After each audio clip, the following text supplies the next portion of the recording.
जय हिंद फ्रेंड्स। तो मैं फिर से उपस्थित हूँ आपके सामने हिस्ट्री की क्लास लेके। आप सभी कैसे हैं कमेंट बॉक्स में कमेंट कीजिए, फिर हम अपना हिस्ट्री का सेशन शुरू करते हैं। तो आप सभी बढ़िया होंगे, तंदुरुस्त होंगे और अपनी तैयारी में लगे हुए होंगे। तो हम अकबर के बारे में पढ़ रहे थे। मध्यकालीन भारत में हम मुग़ल वंश के बारे में पढ़ रहे थे। मुग़ल वंश में हमने बाबर को कंप्लीट कर दिया, हुमायूं कंप्लीट कर दिया और अकबर को लगभग हम आज की क्लास में कंप्लीट कर देंगे। तो हम अकबर के बारे में पढ़ रहे थे कि अकबर का जन्म 1542 में होता है और फिर 1556 में वो गद्दी पर बैठ जाता है। जब हुमायूं की मृत्यु दीनपनाह सीढ़ियों पुस्तकालय की सीढ़ियों से गिरकर मृत्यु हो जाती है, तो उसकी जो आपका अकबर था उसका पुत्र हुमायूं का वो गद्दी पर बैठता है। तो अकबर के बारे में अभी शुरू करते हैं आगे। लगभग हम आधा कंप्लीट कर चुके थे और फिर आज शुरू करते हैं अपना। तो फिर 1575 में अकबर ने इबादत खाना का निर्माण किया। इबादत खाना क्या होता था? यहाँ पर सभी धर्मों के लिए चर्चा की जाती थी। अकबर सभी धर्मों की यहाँ पर चर्चा करता था इबादत खाना में। 1579 में मजहर की घोषणा की और 1582 में दहशाला प्रथा शुरू की। और ये दहशाला प्रथा किसने लागू की? ये टोडरमल, जो अकबर का वित्त मंत्री होता था। टोडरमल दहशाला की प्रथा शुरू की टोडरमल द्वारा। ये कई बार एग्जाम में क्वेश्चन पूछ लिया जाता है कि 1582 में दहशाला प्रथा की शुरुआत किसने की? तो ये किसने की? तो ये आपके टोडरमल ने की, जो अकबर का वित्त मंत्री था। वित्त मंत्री क्या होता था? जो बजट तैयार करता था, राज्य में कितनी आय आई, कितना खर्च हुआ, उसका सभी का जो ब्यौरा तैयार करता था वो होता है वित्त मंत्री। तो वित्त मंत्री कौन था आपका? अकबर का टोडरमल। ये भी एग्जाम में क्वेश्चन पूछ सकता है कि अकबर का वित्त मंत्री कौन था? तो टोडरमल आपका अकबर का वित्त मंत्री था। टोडरमल द्वारा ही दहशाला प्रथा की शुरुआत की और वो 1582 में। तो ये हो गया। फिर आपका आता है हल्दी घाटी का युद्ध। हल्दी घाटी का युद्ध आपका 18 जून 1576 को हुआ।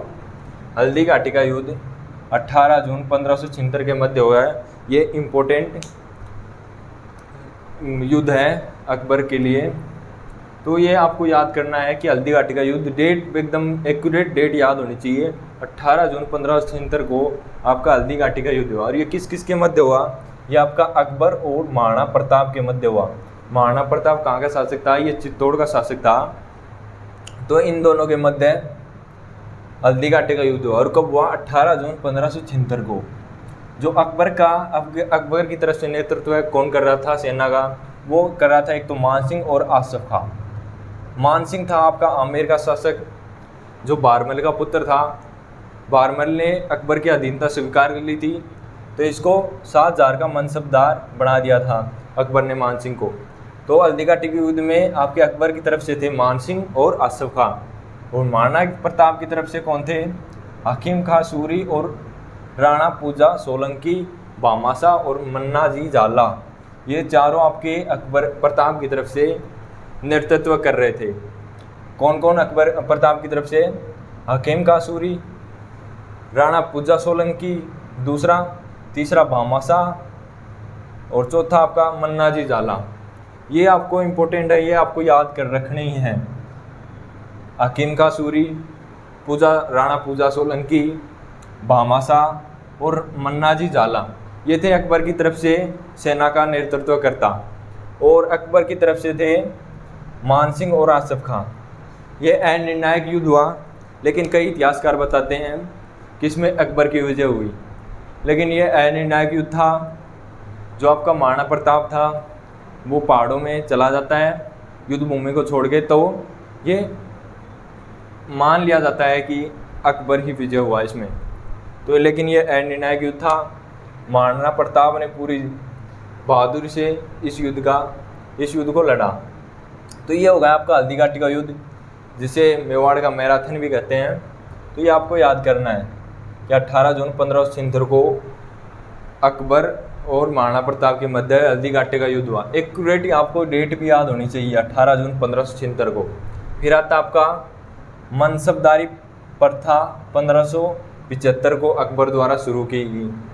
फिर 1582 में दीन ए इलाही धर्म की जो दीन इलाही धर्म, नया धर्म शुरुआत की अकबर द्वारा, इसका प्रथम जो आपका अनुयायी था वो था बीरबल। बीरबल हिंदू था एक। इसने सर्वप्रथम दीन इलाही धर्म की शुरुआत की, जो सभी धर्मों का एकदम मिश्रण था। अकबर इसमें क्या करता था, आपका इबादत खाना में सभी धर्मों को बुलाता था और वहाँ पर जो उनमें बढ़िया बढ़िया बात होती थी वो अपने पास रखता था, और फिर उसी से इसने दीन इलाही धर्म का शुरुआत की। फिर 1579 में आपका स्टीफन्स थॉमस भारत आया, जो इंग्लैंड से आपका प्रथम यात्री कौन था, स्टीफन्स भारत आया। और फिर 1583 में आपका रोल्फ किच भारत आया। 1583 में आपके अकबर द्वारा सीताराम आकृति के सिक्के जारी किए गए। तो सीताराम की आकृति के सिक्के कब जारी किए गए, तो आपके 1583 में अकबर द्वारा जारी किए गए सीताराम सिक्कों पर सीताराम की आकृति थी। और उसकी शुरुआत कब की गई, आपकी 1583 में अकबर द्वारा सिक्के जारी की गई।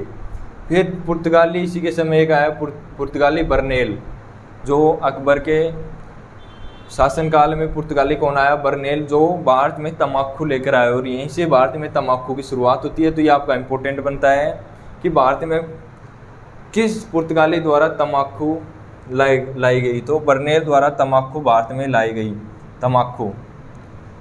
तो ये पुर्तगाली था बर्नेल, जो भारत में तम्बाकू लेकर आया। फिर आपका आता है अकबर के विजय अभियान। विजय अभियान अकबर द्वारा कौन कौन से हुए। फिर पहला आता है 1561 में।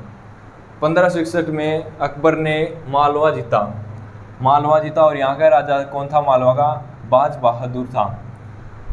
1561 में मालवा जीता और यहाँ का शासक कौन था, आपका था बाज बहादुर।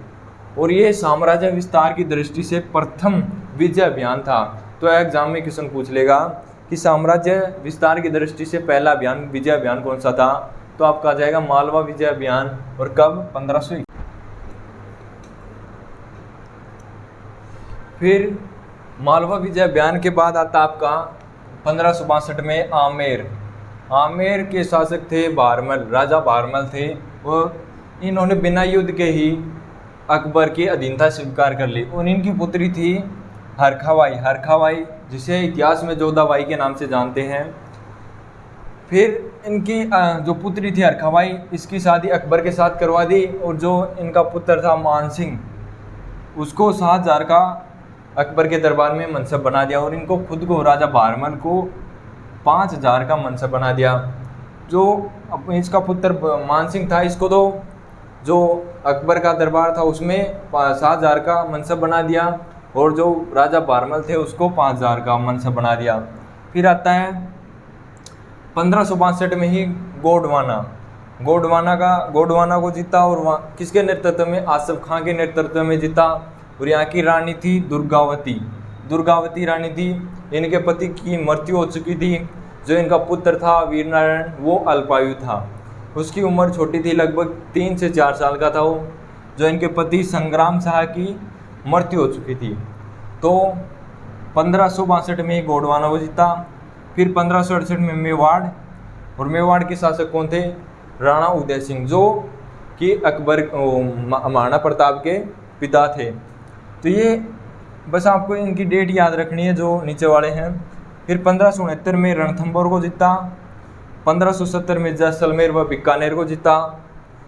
फिर 1571 से, ये इंपॉर्टेंट आ जाता है आपका इम्पोर्टेंट, 1571 से 72 तक गुजरात विजय अभियान किया। और यहाँ के शासक थे आपके मुजफ्फर तृतीय कहाँ के शासक थे, गुजरात के शासक। और गुजरात अभियान कब किया गया, तो 1571 से 72 तक गुजरात अभियान किया गया। और फिर इस युद्ध के विजय उपलक्ष्य में 1575 में आपकी फतेहपुर सीकरी, जो आगरा में स्थित है, उसका निर्माण करवाया गया। और इस जो 1571 से 72 तक जब गुजरात अभियान किया गया, तो उसी समय जो आपका अकबर था उसने पहली बार समुद्र को देखा। तो ये इम्पोर्टेंट क्वेश्चन बन जाता है कि अकबर ने प्रथम बार समुद्र को कब व किस विजय अभियान के दौरान देखा गया, तो 1571 में गुजरात विजय अभियान के दौरान। और ये सबसे सेकंड दूरगामी विजय अभियान था, क्योंकि दूसरा सबसे दूर किया गया विजय अभियान था। तो ये कुछ विजय अभियान थे। इसमें आपको कुछ भी कन्फ्यूजन हो तो पूछ ले, फिर हम आगे शुरू करते हैं। अगले विजय अभियान के बारे में पढ़ते हैं अभी। तो आपको इनमें कुछ भी दिक्कत हो तो पूछ सकते हैं आप।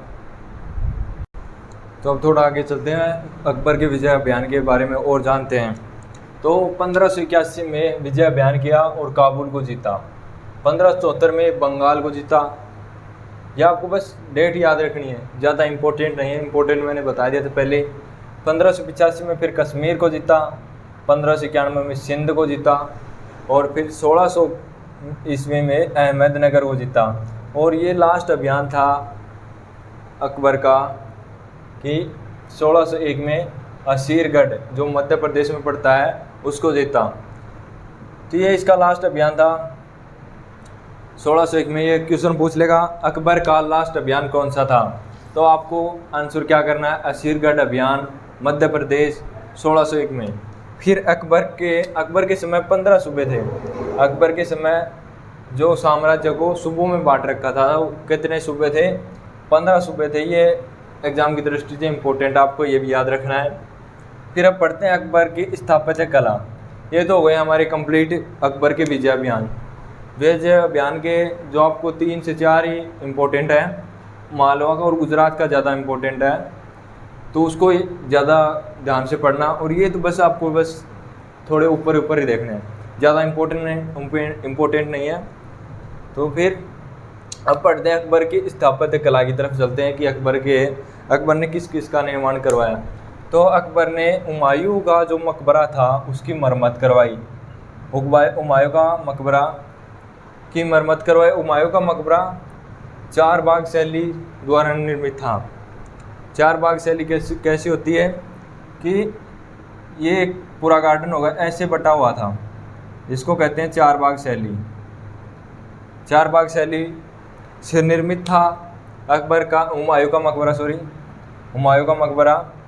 फिर फतेहपुर सीकरी का निर्माण 1575 में करवाया। और किस विजय अभियान के दौरान, गुजरात विजय अभियान के दौरान 1575 में फतेहपुर सीकरी आगरा में निर्माण करवाया। फिर आगरा का किला, जिसे आगरा का लाल किला भी कहते हैं, लाल किला, आगरा का लाल किला या फिर आगरा का किला का निर्माण भी किसने करवाया, आपके अकबर ने करवाया। ये इसकी स्थापत्य कला में इम्पोर्टेंट है। फिर दीवाने खास और दीवाने आम और दीवाने खास जो फतेहपुर सीकरी में उसका निर्माण करवाया। फिर बुलंद दरवाज़ा का निर्माण 1602 में करवाया। फिर इलाहाबाद का किला 1583 में। और फिर पंचमहल का निर्माण इसी ने करवाया।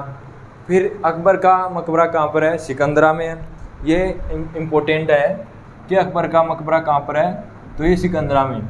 फिर इसकी मृत्यु हो जाती है 1605 में, किस रोग के कारण, अतिसार का मतलब दस्त के कारण इसकी 1605 में मृत्यु हो जाती है अकबर में।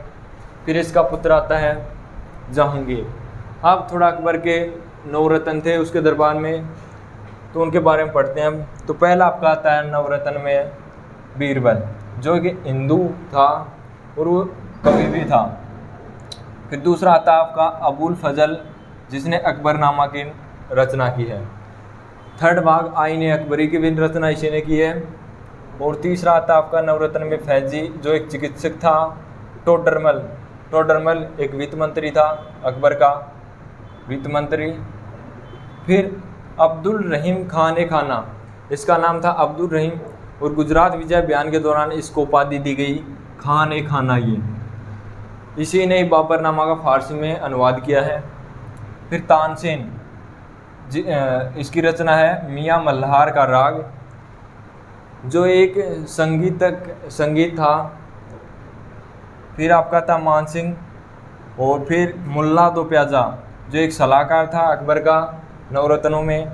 फिर आता है फ़कीर अजीउद्दीन, जो अकबर का प्रमुख सलाहकार था। तो ये नवरत्न है। पहला आता बीरबल, अब्दुल फजल, फैजी, टोडरमल, अब्दुल रहीम खाना, तानसेन, मानसिंह, मुल्ला दो प्याजा, फ़कीर अजीउद्दीन। ये थे आपके अकबर के नवरत्न। फिर अकबर ने महाभारत और रामायण का फारसी में अनुवाद किया। और जो फारसी में अनुवाद कराने के बाद जो बुक लिखी गई वो बदायूनी नामक बुक है। बदायूनी ने लिखी है बुक महाभारत, और आपकी रामायण का फारसी में अनुवाद किया है। और बदायूनी ने किस बुक में लिखी है, तो ये रज्जमनामा नामक पुस्तक में इन दोनों का फारसी में अनुवाद लिखा है। तो ये होता आपका अकबर कंप्लीट।